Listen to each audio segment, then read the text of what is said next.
Councilmember Waring. Absolutely. I appreciate that. We'll maybe give him maybe a few more minutes before we go ahead and get started.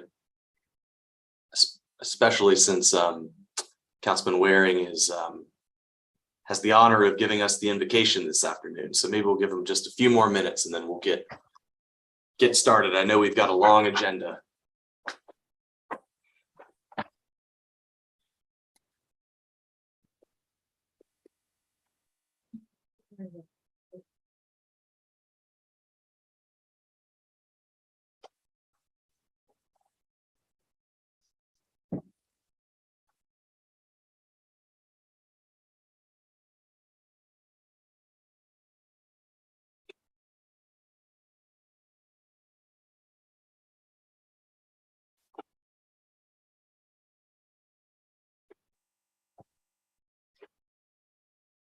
I see the mayor dialing in now.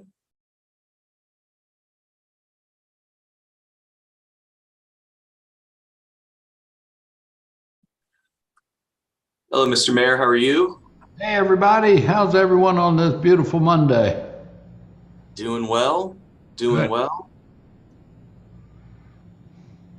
Do you happen to know where Councilman Waring is? Wanted to give him a couple more minutes I do not. before we get started. I didn't know if y'all were chatting. Okay. We were the other day, but not today. Understood. I tell you what, Councilman Shade, are you good for an on-the-spot invocation? I'm pulling out my folder now on invocations. I knew you were going to call on me. Now that's a tip right there. You got to have your folder of invocations ready. Maybe we'll give you, when you're ready, you let me know, and if you beat Councilman Waring to the punch, we'll rock and roll. All right. Whenever you're ready, Mr. Chairman. Okay, great. It's 3:04 on Monday, August 15th, 2022. This is the City of Charleston Committee on Real Estate. Let's get the meeting started with an invocation, if Councilman Shade would be so kind. Thanks. Thank you, Mr. Chairman. Let us pray. Almighty God and Father, we look to you today for wisdom and for courage. Help us to address the needs of our citizens and of our fair city. In your name we pray. Amen. Amen. All right, thank you, Councilman Shade. First matter up for approval is the approval of the July 18, 2022 minutes. Do I have a motion? So move. Second. And a motion and a second on the floor. Any discussion? Hearing none, all in favor, please signify by saying aye. Aye. The ayes have it. The first two items on our agenda have to do with the rental of Festival Hall for the Moja Arts Festival. Why don't we take those two I together? move we take A and B together. Second. Great. Moved and approved. Moved and properly seconded. Any discussion? Hearing none, all in favor, please signify by saying aye. Aye. Aye. The ayes have it. Who from our staff has the honor and privilege of presenting on this? On number 3, council member? This is the first two items having to do with the Moja Arts Festival. I think Scott's on the line. Scott. Yeah, so this is for concert program and for the community tribute luncheon, which this year, as we come back from COVID, are being spread out over the months of October and November. Most of the actual money associated with it is for house labor, not for the use of the space. Move for approval for A and B, Mr. Chairman. Second. Moved and properly seconded. Any discussion? Hearing none, all in favor, please signify by saying aye. Aye. Aye. The ayes have it. All right. The third item on the agenda is authorization for the mayor to execute on behalf of the city of Charleston a second amendment. Move for approval. Second. All right. Moved and properly seconded. Who from the staff is going to give us a little information on the record for this one? Councilmember, that's going to be aye. So this is the second amendment to the management agreement with the CACBP for the visitor center. There's two pieces to this amendment. The first one is an increase or an additional refund reimbursement amount of $2.19 million to the renovation project. And this is to reimburse the CACVB for expenses. The actual overage, original overage was $3.19 million, but the CACVB got $1 million from the state of South Carolina. They have applied to that overage. So this is the remaining balance that they have asked the city to cover. The other portion of this is to reimburse the city for 25% of actual utility expenses at the facility. This is tied to the square footage of the mezzanine or the office space that the CACVB is utilizing for their staff in the building, which is kind of outside of the original visitor center concept. Got it. All right. Thank you, Matt. Anybody from the committee have any questions for Mr. Froelich? Councilman Waring. I don't have any questions, but I'm told that this has been a win-win all the way around. The CVB is very happy with the agreement. The city's happy with it, especially when they got the extra $1 million from the state. So that I'm in favor of it. Let's move forward. Call for the vote, Mr. Chairman.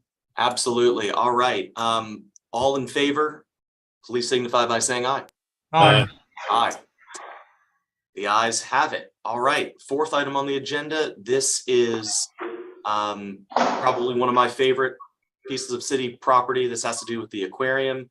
And this is an ordinance authorizing the mayor to execute a First Amendment to the lease agreement. Move for approval, Mr. Chairman. Second.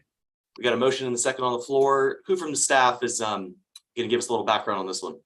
This one is going to be me again.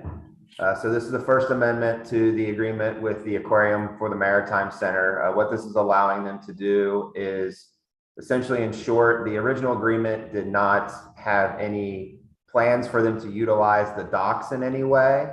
It was purely the building. What this agreement here, what this amendment here is doing is allowing them to utilize the northern dock. More importantly, it's allowing them to put some safety railings on the dock so they can take students down there to do things like collect water samples and soil samples to take back to the classroom for educational purposes.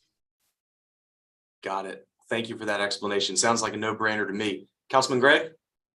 Just a quick question. This doesn't grant exclusive use to the aquarium, or I guess the question is, does this grant exclusive use to the aquarium for that section of the dock, or is this preserve that section of the dock for public use? It preserves it for public use. It's only really allowing them to put up the hand railing on city property for the safety purposes. Just wanted to clarify that. Thank you very much. Good deal. Any other questions? Councilman Shade? Yes, sir. And maybe the mayor can answer this for us. I understand that we do have some seats that are available on the aquarium board by virtue of our position with the aquarium. I had this conversation with Kevin Mills several years ago. And it's always helpful if we've got these seats available to, when these kind of issues pop up, that we've got a council member serving more as a eyes and ears of what's going on that. But Mayor, are you following me on that question? And my conversation with Mr. Mills was maybe a year or two ago, but I thought we had some vacant seats, and I was encouraging him, if that's true, that he needed to reach out to you to fill those seats. And we're trying to recall, were these council members or just representatives of the city in general? I think these were members like of council, like some of these other commissions are. We have a seat there. Anyhow, this just popped in my head hearing this being on the agenda, and I would just maybe ask somebody from your staff to maybe look into it. We will. There is a seat, I would certainly recommend Mr. Appel to fill that. He would be a natural fit for him to do that. I mean, I'm serious. I think that we've got these seats available, and he's very much invested in the aquarium. Then let's go ahead and get that. Absolutely. I will be happy to look into that. We have 2 ex officio seats right now. And I know one of the discussions we were having with the aquarium was whether we should have some official seats. similar to what we do, I think, with some of the other organizations, like I think with the International African American Museum and the Gilliard. So that's the discussion I think we need to have. I think we have 2 ex officio seats, and whether we should have really 2 voting members of the board. Okay. Good deal. We'll appreciate Councilman Shade bringing that up, and the Aquarium just can't speak highly enough about the job that they do over there. It's a wonderful, wonderful operation. Chairman, if I may, I just of course. Point out that this is, of course, just an amendment, and the Aquarium looks to make a major investment in the Maritime Center city property. But importantly, they have worked with us that such improvements to the property would include the needs of the city and continuing to manage the few docks that we have out front, but also to share space with the International African American Museum right next door. So there's a really healthy collaboration going on here, and it's all about education and learning and use of facilities between the 3 of us, and that's a very, very healthy thing. Good thing.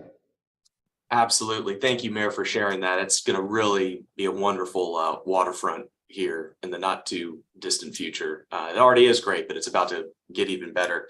Any other discussion on this Aquarium piece, or we can call for the vote? Call for the vote.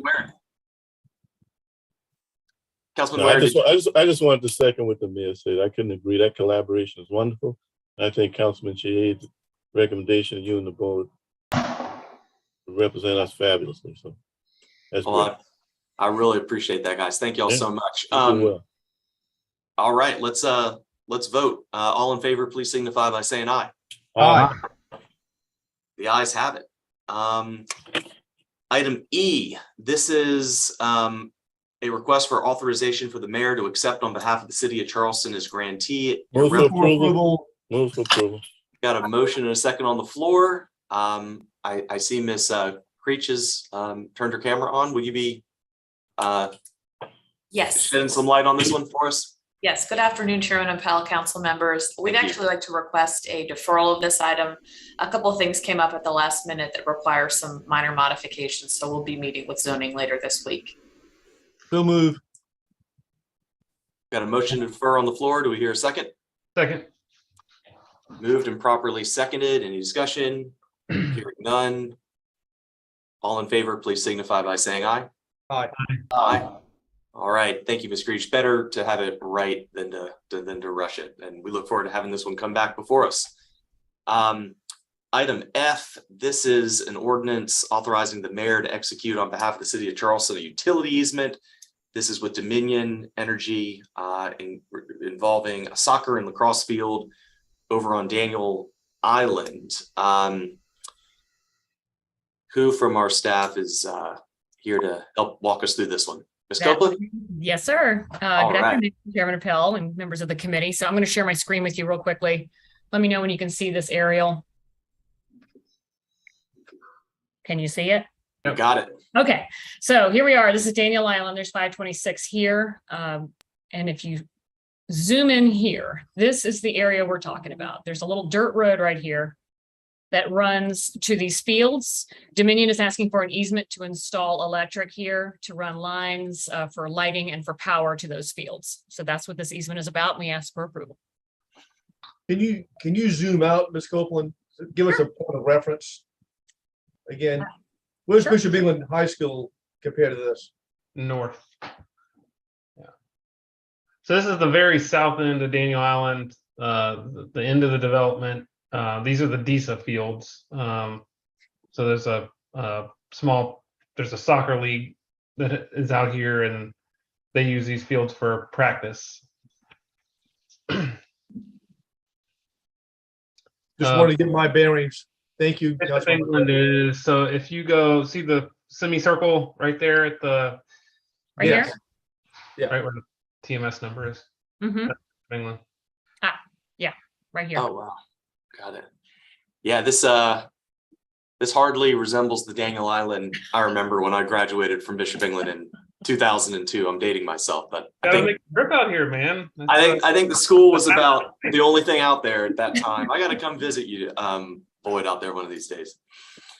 Does anybody have any questions of staff for with respect to this easement, or is this pretty straightforward for everybody?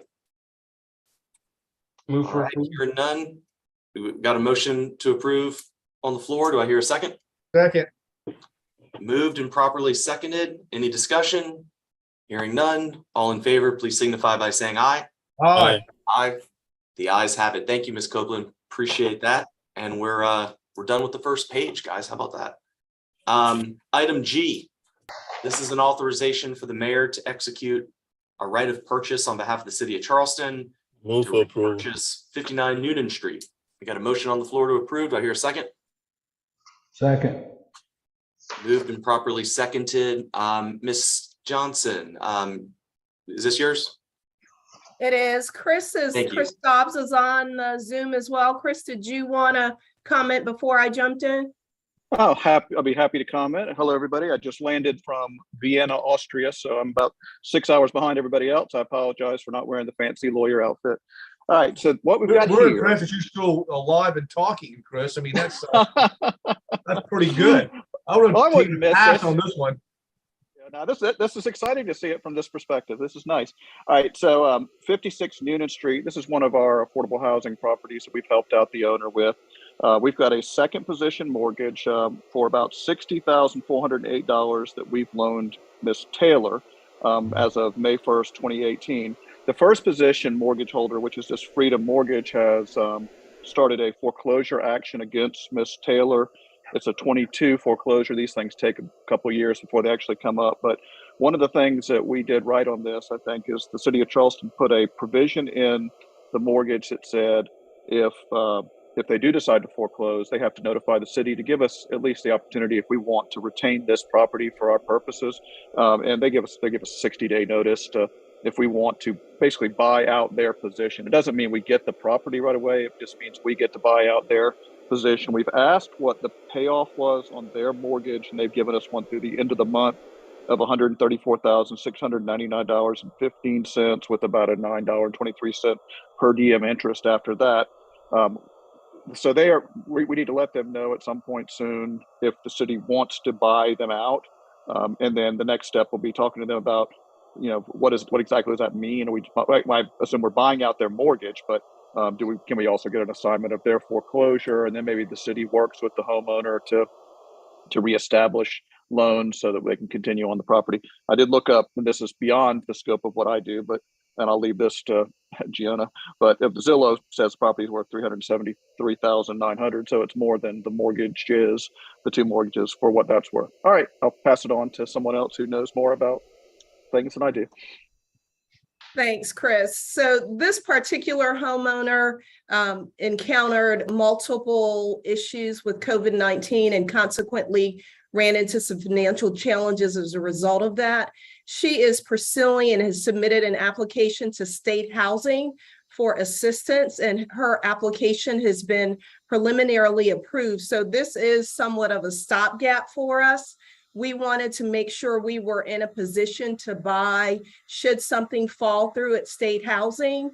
And your approval of this would essentially allow us to do that. The homeowner and my staff member who's been working with her are confident that state housing will come through and assist her with the arrearages. Prior to her becoming ill, she was not behind on her mortgage. So we ask your approval of this item. All right. Thanks, Chris. Thanks, Gianna. Appreciate the background on this one. And does anybody from the committee have any questions? Councilman Waring? Thank you. I want you to know I'm jumping between a Gilliard board meeting, Mr. Mayor. Wow. And it's an evaluation on the CEO, and we're going to vote on that today. So she's done a great job, and I just wanted to have the city's voice heard on that evaluation. But anyway, I do have a question about the increase. Do we have a number for what these houses are costing us? If I were to say how much each house is costing? What would the number be? When you say costing, council member, tell me what you mean.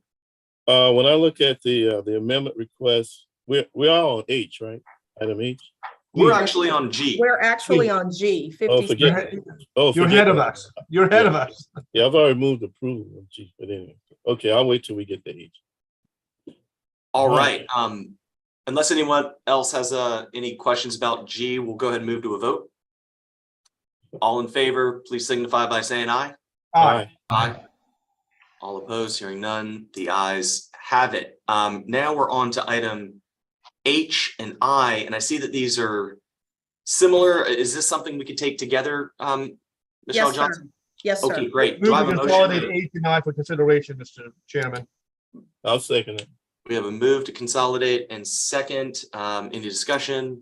Hearing none. All in favor, please signify by saying aye.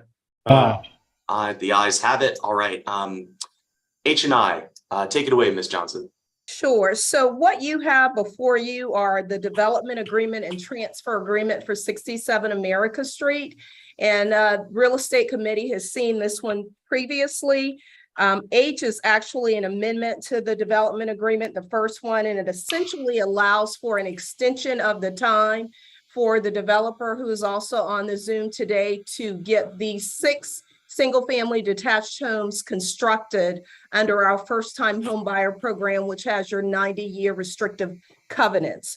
The transfer agreement also allows for an extension of time before the closing happened, which in this case is September 30th, 2022, for him to get closed. And it also ensures that we have identified all 6 properties or 6 lots by their tax map serial number, whereas before they were all on one. We have since subdivided that to make sure that they are individually identified.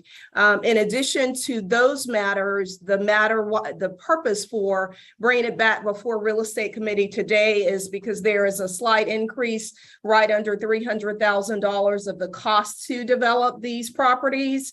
And we've seen some savings in areas relative to construction cost, some slight increases in others, and Mr. Roberts can certainly elaborate on that. We have the budgets attached for you for your information and edification. To Council Member Waring's question, they will come in around $320,000 per house, which essentially means we'll be leaving a substantial amount of subsidy, what we call permanent subsidy in these homes, which essentially means every time we resell it to a subsequent buyer, they receive the benefit of that permanent subsidy. And again, these do have the 90-year restrictive covenants attached to them.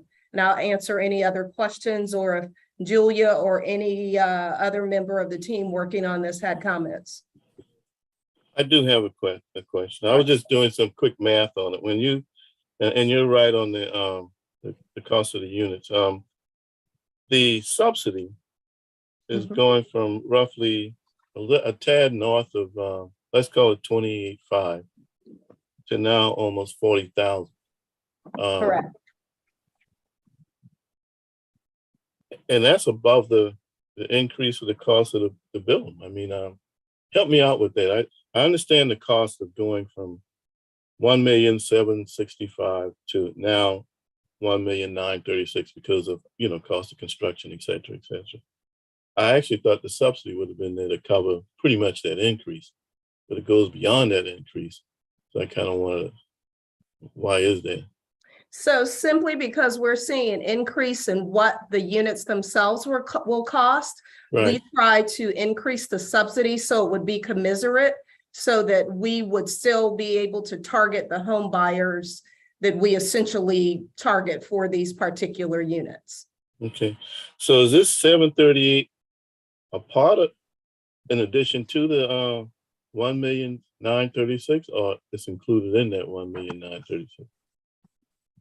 It's separate from, I think. Wait a minute. Let me look, Councilman. So I want to think. Yeah, you didn't know I was going to ask for that. Say that again? You didn't know I was going to ask these questions. Nope, I didn't. He likes throwing curveballs. No, I mean, hey, we can get this to me tomorrow or whatever. But, Yeah, I will, because I wanted to think we had an all-inclusive amount which means this is not in addition to that amount is all inclusive, but I'll confirm that before tomorrow and get that back to you. That'll work. That'll work, because if it's in addition to, that would mean that these houses would be costing about, not quite, about 450,000.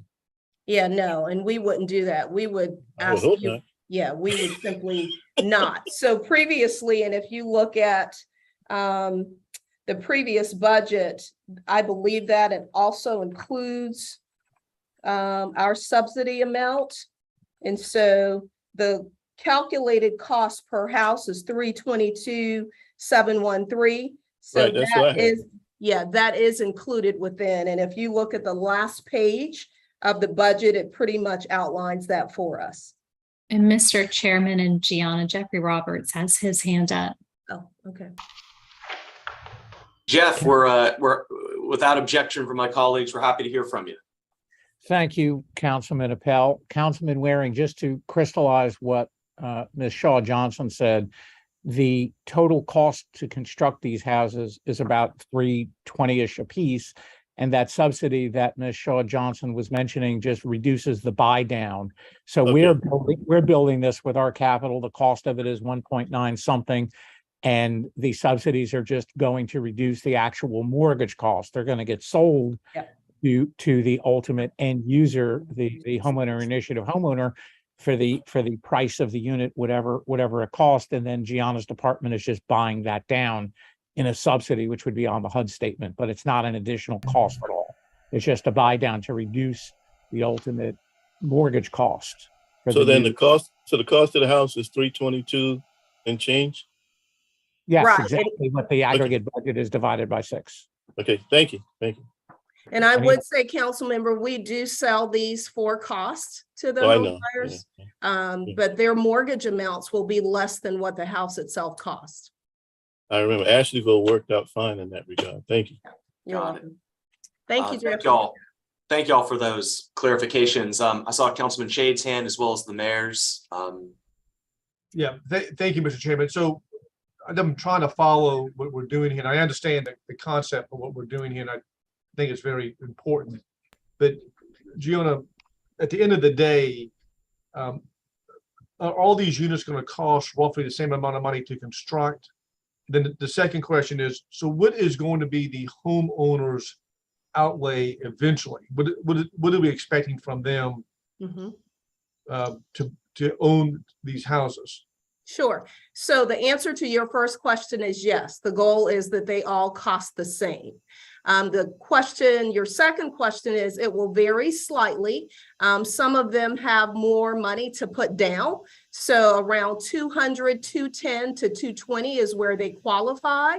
So everything else, or the difference, if you will, between that and the development costs would be what we refer to as the permanent subsidy, meaning that stays with the house for the next 90 years or so, or for perpetuity if you want, because there's two successive 10-year periods following that. So these clients will be able to afford between 2 and 220. Again, they are bringing some down payment assistance. Some of them also have additional funding to put down towards it, which means they ultimately will have a mortgage that's slightly less.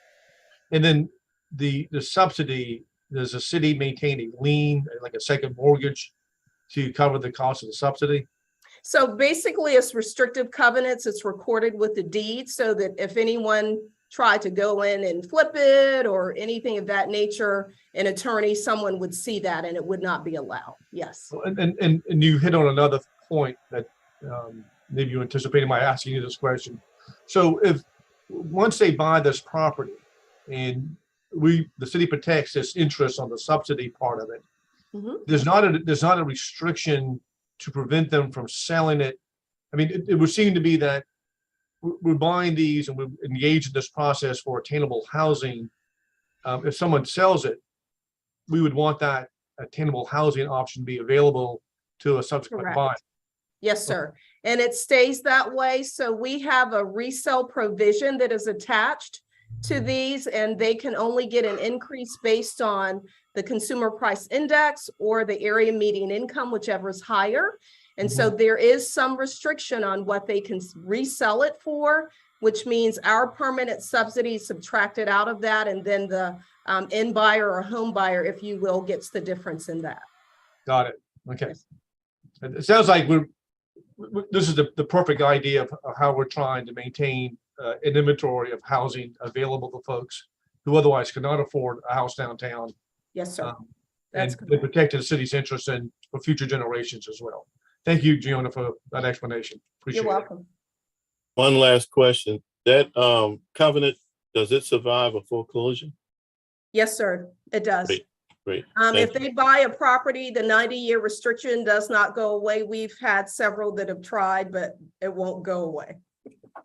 But what about the subsidy? Well, if they buy it traditionally and they have to keep it affordable, and it's a buyer that's in the affordable category, we try to make sure that that's available to them. There has not been a successful attempt to get a property with a 90-year restrictive covenant. So our subsidy has always been protected. All right, great. Okay. I'm good. Thank you, Councilman Waring. Mr. Mayor, did you have a comment you wanted to make on this one? Yes, I wanted to, and it's kind of been handled already. I guess my simple way of looking at this is we're basically paying Mr. Roberts 1.9 million and some change to build these houses, and then we're selling it for 1.2 and some change, or around 1.2 million. And that subsidy is that difference that's required to create affordable housing.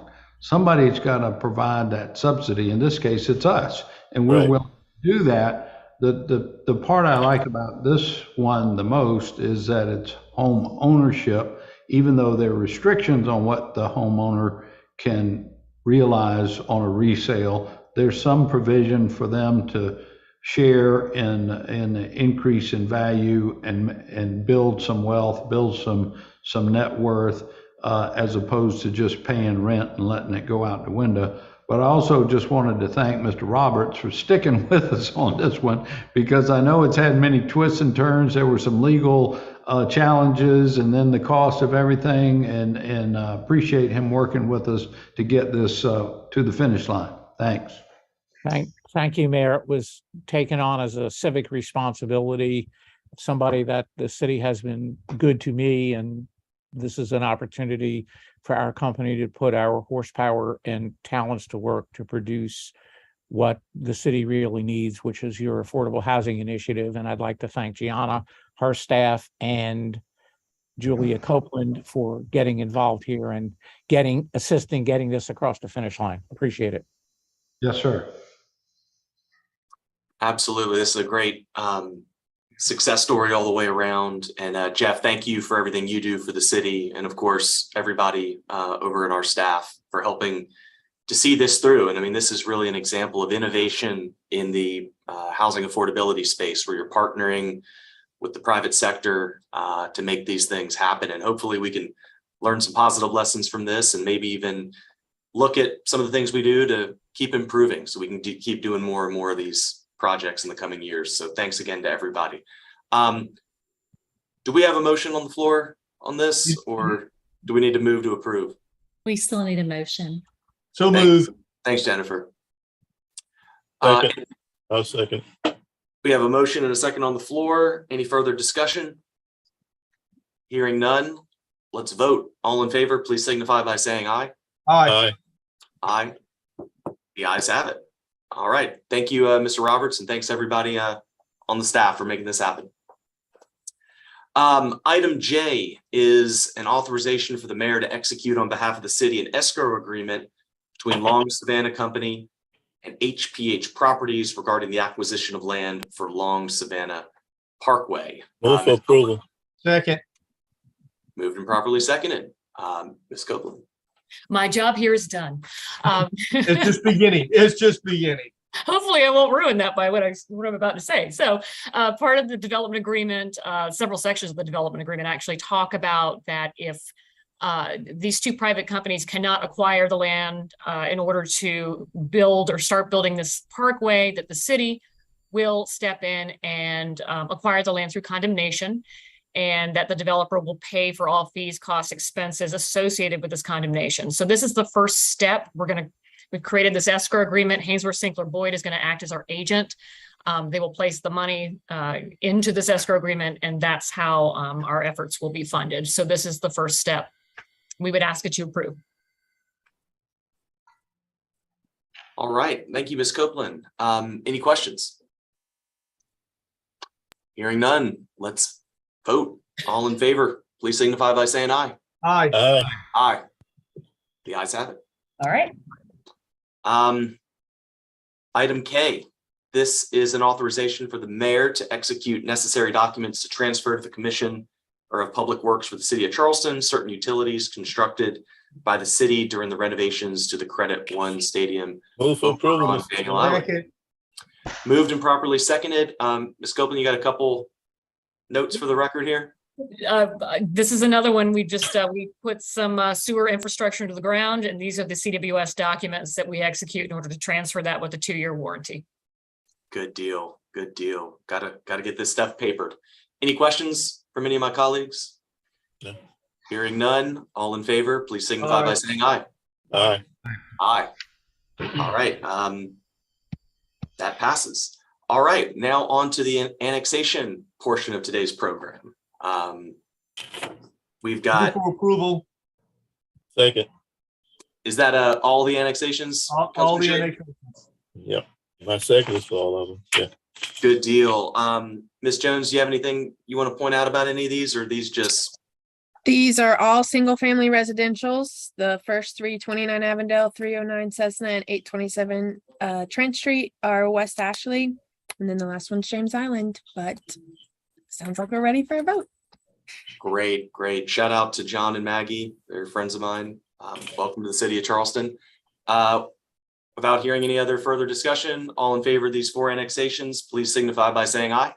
Aye. Aye. All right, the ayes have it on these 4 annexations. Keep up the good work, Ms. Jones. Thank you. All right, we've got 2 executive session Move that we go into items. executive session. We've got a motion to go into executive session for the receipt of legal advice. Do I hear a second? Second. Yeah.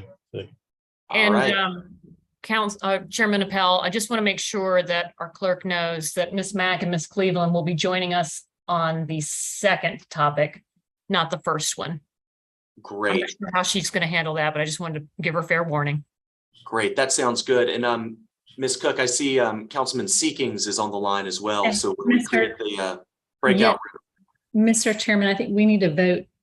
We had the motion in the second. I don't. Oh, yes, motion and properly seconded to go into executive session for both of these items. All in favor, please signify by saying aye. Aye. Aye.